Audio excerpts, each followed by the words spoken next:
Now, we have Miss Harmony.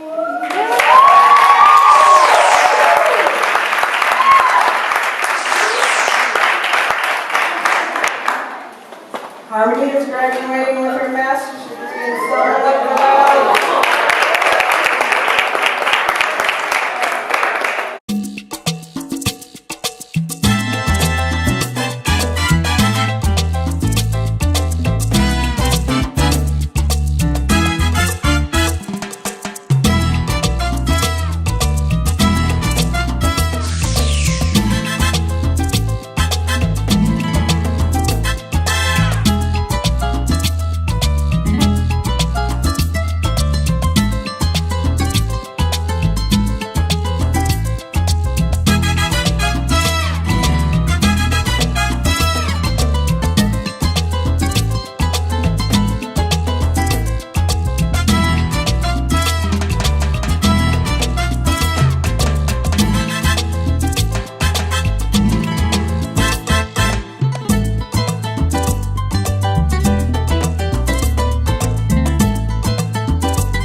Okay, I have to admit, I feel like I want to do a little karaoke. I'm so sorry, I just have to say that. Anybody who knows me, we have these family parties, there's always a karaoke machine, and it just, I'm going to contain myself though, I'm not going to go there. At first I was afraid. No, I'm kidding. Okay. So I heard that the theme for this wonderful event is Be the Light, and I prepared some words to share with you about being the light. I want to talk to you about the light that I have found in my village. I grew up in a village. This village was located in West Los Angeles between Venice Boulevard and Washington Boulevard. It was called Midtown. It was filled with a whole host of characters, from elders to children and everyone in between. And I can't count the number of times I walked those blocks, headed home from school, to my aunt's house, to my best friend's house, across Venice Boulevard to, on any given Saturday, to the World on Wheels skating rink, which is now closed, by the way. Oh, it's so sad. It's opening back in summer. Wait, seriously? Yeah. Oh my goodness. Okay, so every Friday, my mom is right there. She can attest. She gave us $3 every Saturday to go roller skate. It was the best thing ever. I learned many things in my village. One of those things was that I knew that one day I would need to leave my village and the safety of my village. So I had to find a way to create a new village in my new destinations where I go and flourish and do great things. So there were three main lessons that I learned on my journey once I left my village. The first lesson I learned was at San Diego State. This is where I saw the light, heard the sound of my village. It was filled with people that were interested in cultivating a spark that they saw in me. It was right there on campus that I learned my first lessons as a young adult, trying to navigate life. That first lesson to set my intention, and to do so early in my journey. Even if that journey was just a day, or a week, or a semester, or 5 years, because you can't get out of San Diego State as a science major under 5 or 6 years now. But nonetheless, set your intention. There are many examples of people who stepped into my life and helped me set my intentions. First of all, the BSSO taught me to work harder in school, even though my course was long and sometimes difficult. Dr. Martin and Maureen Paolini encouraged me to keep learning, no matter what, to be compassionate, and to be generous with my resources.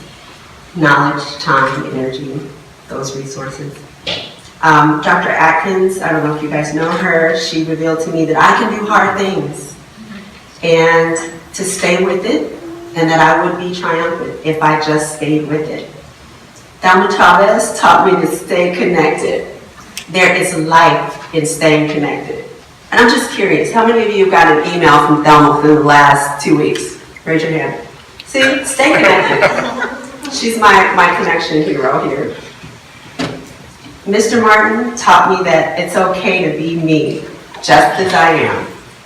A creative, dancing tech aficionado, and self-proclaimed president of the Crybaby Club, because I'm a waterhead, I cry for everything. He told me to never apologize for my passion. These are the core intentions that I remember setting while here on this campus. Just to reiterate, I intend to work harder. I intend to be a lifelong learner. I intend to practice generosity. I intend to extend compassion. I intend to persevere. I intend to remain connected to my village. I intend to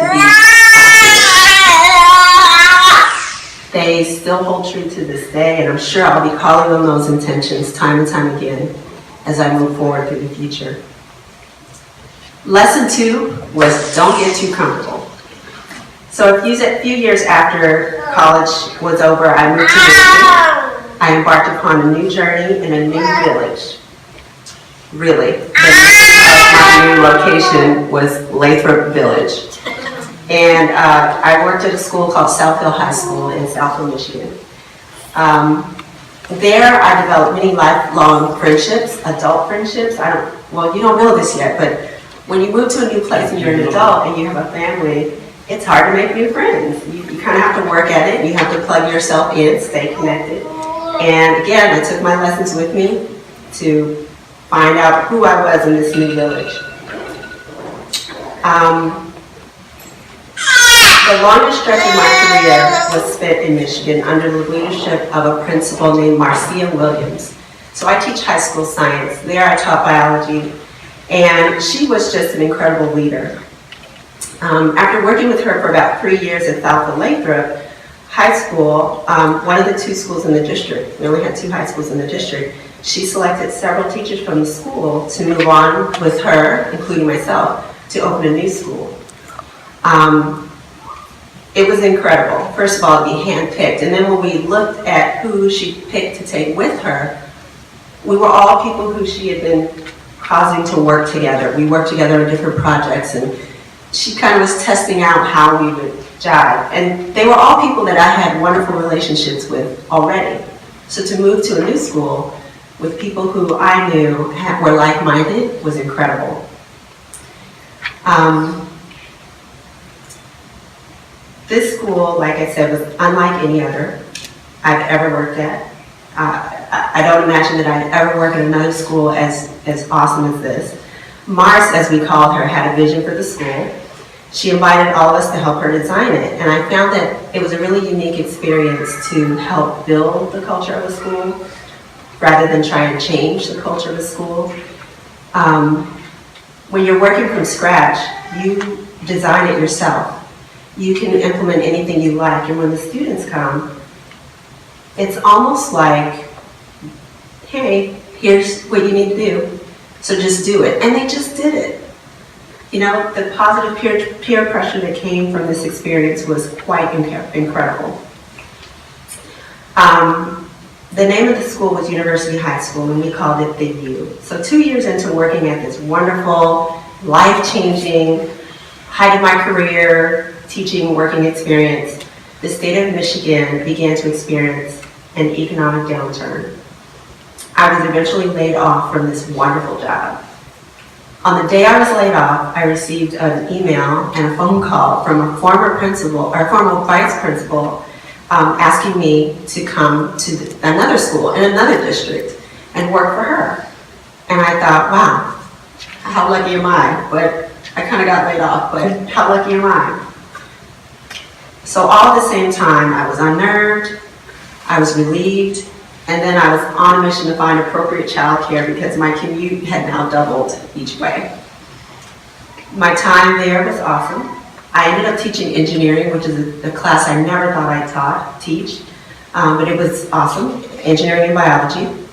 And about a month into this experience, my old school district called me back to work, not at the U, but at the second high school in the district.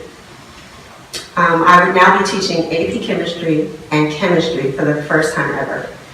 Needless to say, it was here again that I learned to not get too comfortable. I also learned that the universe will rise up to meet you when you call.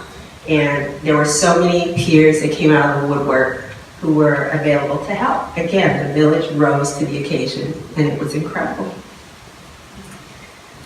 Finding it more and more unbearable to withstand those 9-month-long winters in Michigan. Almost 4 years ago now, my little family and I moved back to Southern California, sunny Southern California, because I miss the sun so much. And thank God, because I am a Cali girl, my proper place in this world is on a beach with my toes in the sand and the smell of the salt in the air. I miss that. You don't know that you miss it until it's gone and you come back. It was incredible.